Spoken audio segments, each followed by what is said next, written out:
Your company has suffered, I would say, maybe more than anybody at the hands of Google and their anti-competitive conduct.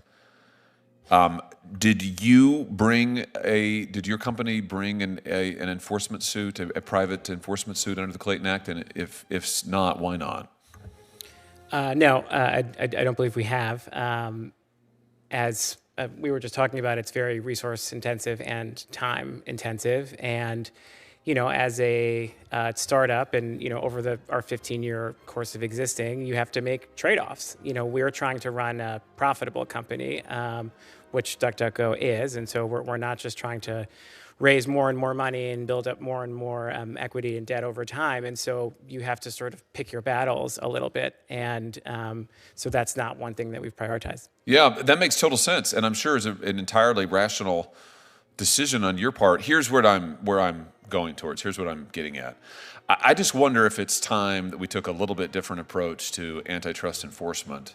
I wonder if it's time that Congress, in addition to pursuing some of the other goals and goods that we've been talking about today, I wonder if it's time we revisited the power of private suits and antitrust enforcement and began to make those viable again.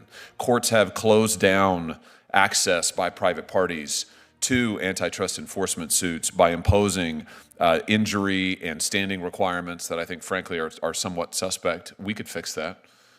We could allow class action suits in the antitrust context.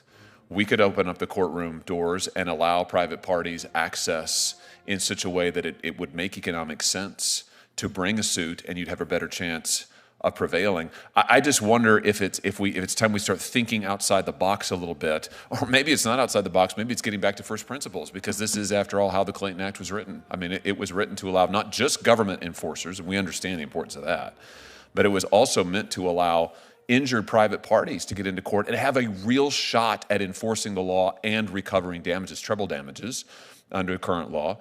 Maybe we ought to increase those damages awards. Maybe we ought to change some of the injury and standing requirements that the courts have imposed that I think, frankly, are not there in the text, the history of the Clayton Act.